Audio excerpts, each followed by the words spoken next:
In my last video, I said this, the Fire Team 556 was the quietest can I have. Let's talk about it.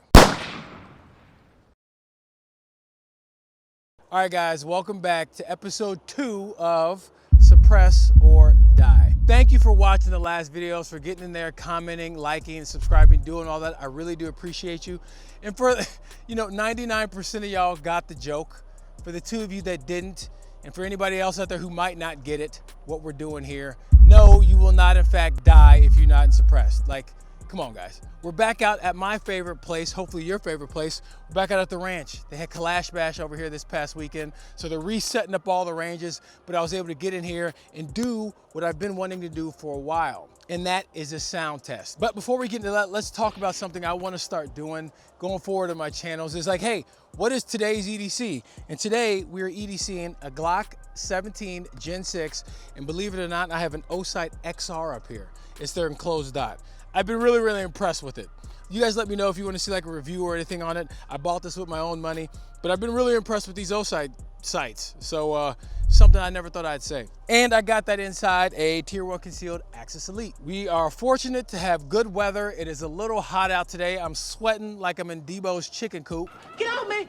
I'm in Debo pigeon coop sweating like a slave. And the only person who could get me out was my mom.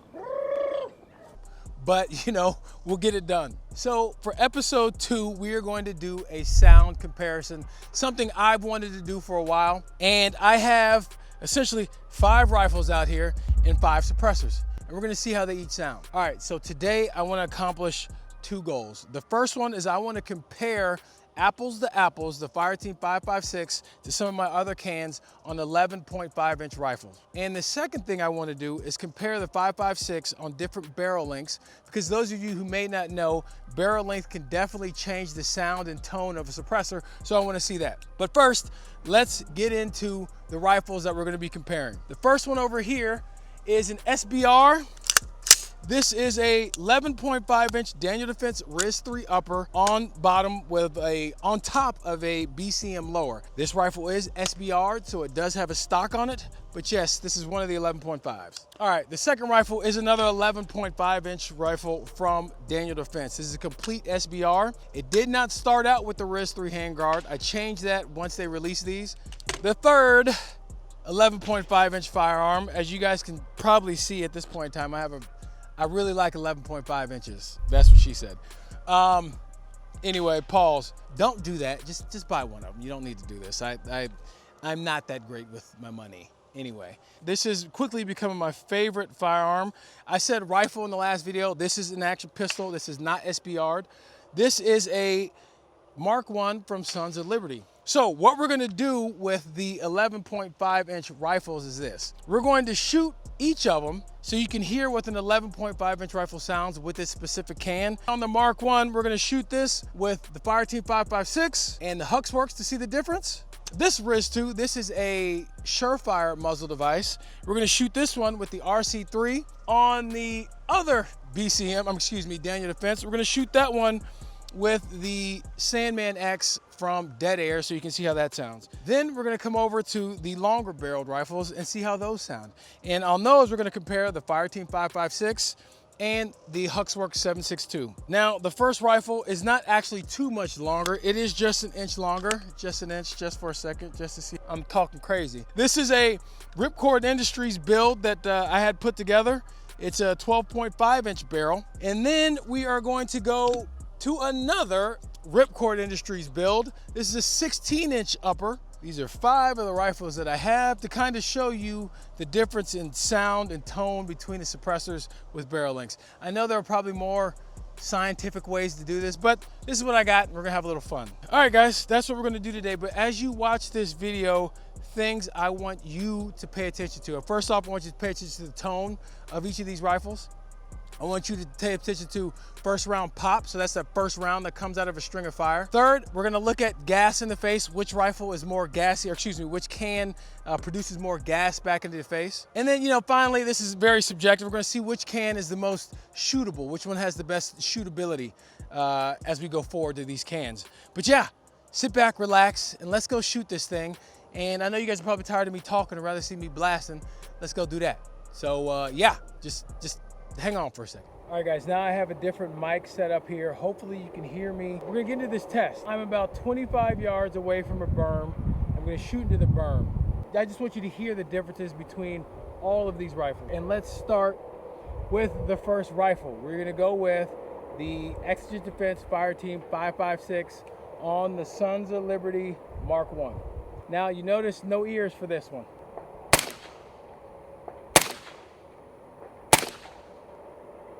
First 4 rounds, again, I can shoot the 5.56 without ears on, right? It's a great can. I don't know what else to say, it's a great can. Exigent Defense Fireteam 5.56. Test number 2, we have the Huxworks 7.62 Flow TI on the same rifle. See how they sound. No ears again, let's see how it goes. Nope.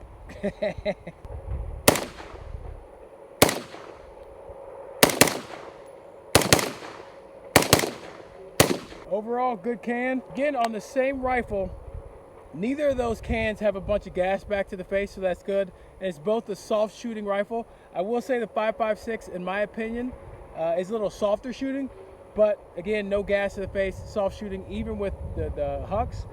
But again, hopefully you can hear the difference between the two. Next rifle, 11.5 inch Daniel Defense with the Sandman X 7.62 can out front.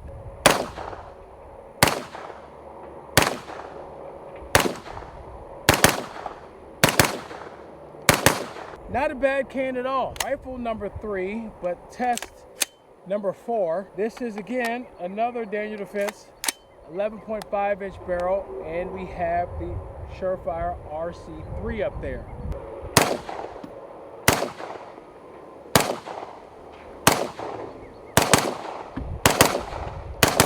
All right, now we're back with the same rifle. However, we got the RC2 on here. This is a non-flow through can, if you can see that. Now I know this is a completely different style of can, so it's gonna sound different. I got that, but I'm just doing this so you guys can kind of see and hear the difference.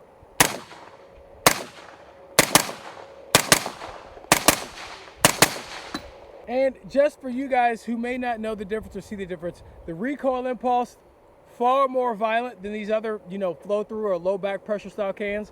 Got the gas back into the face.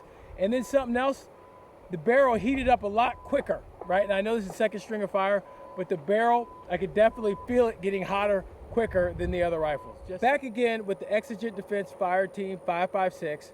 This is on a 12.5 Ripcord Industries build that I have. We try this one without ears. Let's see how it goes.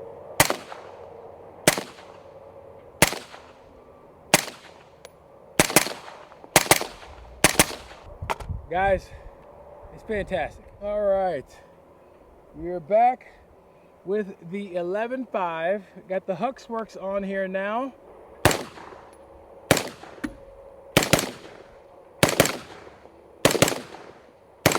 All right, we are back with the last rifle. This is the 16-inch, again, a Ripcord Industries upper, well, built around the rail, the upper, whatever. 16 inches. We're going to try it again without ears with the Fireteam 5.56.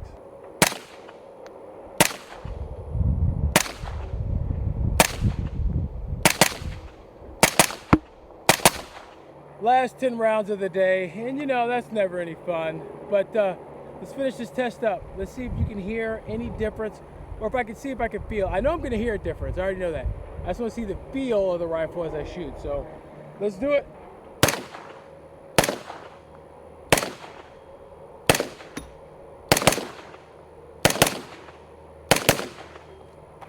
All right. Overall, an enjoyable shoot. But again, I don't want to keep beating on a dead horse. Shooting with the Fireteam 5.56, it is a softer, more pleasant shooting rifle. Again, this is not bad at all. I'm not saying this is terrible. But the Fireteam 5.56, still a little hot, so I'm putting it back down. But that is definitely, the Fireteam is a better shoot in my opinion. So yeah, that's all the shooting. Let's wrap it up and finish talking. All right, guys, that is it for today. You saw that we had 1, 2, 3, 4, 5 different cans, 5 different rifles, and hopefully the sound and the audio quality, you were able to pick up the difference between each can. What you can't see is how it felt while shooting. It shoots very, very soft. And I was surprised just how much, I guess, more soft this one shot and how much better it sounded. Thought it would be a little bit closer. Again, these other cans are not bad at all. Don't take it that way, but I am surprised just how well this Fireteam 5.56 performs on all these different rifles that we shot. You saw I shot the 5.56 without ears, had no problem, and then I put the Huxworks and had to put it back on. For the other ones, I didn't even attempt to do it. I've shot them before, just in previous, and they're pretty loud. They weren't really hearing safe. The Huxworks can was the only one to do so. So yeah, I'm again super, super impressed with how this sounds. And like I said, it's surprising how much, to me, better it sounds. You guys get in the comments and let me know what you think. But guys, that's it. That's all I have for today. I shared some of my favorite rifles, some of my favorite cans with you. You guys share yours with me. All right, get in there. Let me know what you think. Let me know how this sounded. And if you thought some of the other ones sounded, hey, get down in the comments and let me know that too. I want to thank you for watching. Hey, I got an IG now. I got an Instagram. There's nothing really on it yet. I'm gonna build it, but hey, just, you know, I'll put the thing up here. Go follow me on Instagram. Continue to do all the things. Like, comment, subscribe. Thank you for watching, and I'll see you in the next one.